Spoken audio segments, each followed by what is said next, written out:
Tom Barr, your first Olympic final, 4th place finish. Give me a reaction. It's bittersweet.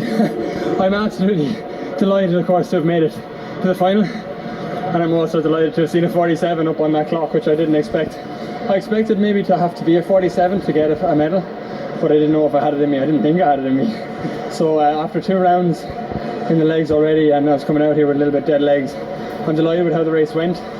1 or 2 little spots, I definitely could have found that 0.05 or whatever of a second that it was that I missed out on for a medal, but maybe it was a step too far this time around. My first international senior final. I mean, 4th is probably the best and worst place to come outside of a medal, you know. Well, when you came out, you were sitting in your blocks, you looked like an athlete that was enjoying the moment.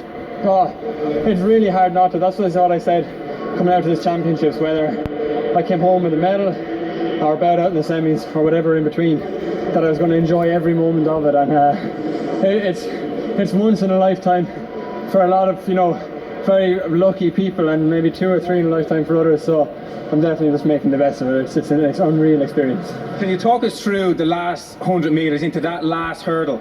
Jesus, yeah, like, I mean, I kept with them for the first, well, not with them, I was a little bit staggered behind coming up the home straight, or back straight, I felt. And 1 or 2 little, I came off, I think hurdle 6 or hurdle 7 a little bit awkwardly, so that probably knocked me back slightly. And coming into hurdle 8, usually I kind of turn on the taps coming off of hurdle 8, maybe a little bit into hurdle 9. I tried to open up as quick as I could without hampering my stride pattern. I think I stuttered into hurdle 9 and stuttered a little bit into hurdle 10, so that may have cost me slightly. But when I was coming home over hurdle 10 and I was gaining ground on them, if I'd had 405 meters, you'd never know what could have happened. But unfortunately, it's a 400 meter hurdles race. But I thought, you know, maybe I would have sneaked it on the line, but Jesus, to be anywhere close to a medal, you know, absolutely thrilled. Tom, it's a phenomenal, I emphasise a phenomenal achievement, 4th, but 47.97.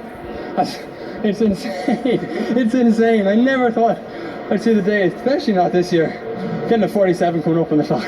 It's unbelievable. Like, that is literally, how many people have run 47 in the world? Probably the 3 or 4 of us in that final. I think you're probably the one of the slowest non-medallers in the last 4 Olympic Games.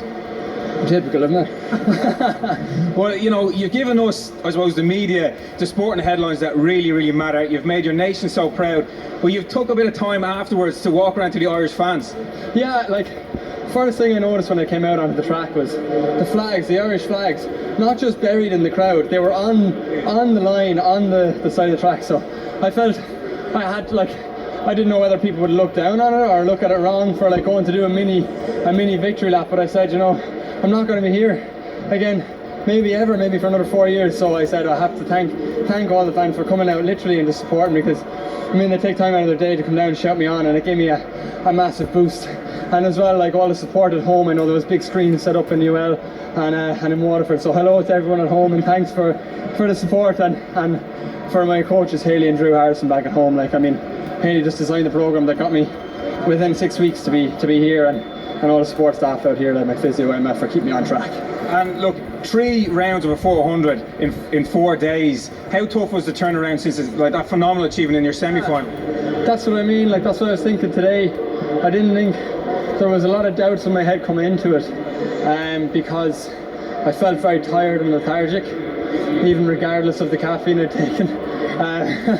So, like, after the 2 rounds, I thought, okay, this is where my fitness is starting to catch up on me. But I think adrenaline just took over on the race. Just got a smooth enough race in and kicked like an absolute animal in the last 80 meters, but just wasn't enough, just fell short. So look, you're 24, it's your first Olympics, you've got so much more running in those legs. What can you take from this whole experience? That 4th is the worst place to go. But no, I've taken a huge amount from this. Like, I've enjoyed every second of the lead up into this. You know, the year was stressful, but it was brilliant. And the championships has been absolutely amazing. Like, there's nothing like an Olympics. I'm like, you know, World Championships last year, I don't think there was the same buzz around it. This is the Olympics. This is the biggest sporting stage. Not only am I 4th in the world, like, I'm 4th in the Olympics. It's a completely different kettle of fish, and I got through it. I survived it. Not only get through it, Tom, you've done it phenomenally well. Thanks, David. Yeah, exactly. I'll look back on it now in the next while, and I'll realise exactly what it is. And a lot of people are at home, they're wondering what the sock situation is. It's not the right colour, but they'll do. They're blue and grey, and it even says R for the right foot. Tom, you've done the nation proud, right? I'm delighted to see you in the final, and a 4th place. It's brilliant. Thanks a million, Dave. Cheers. Listen.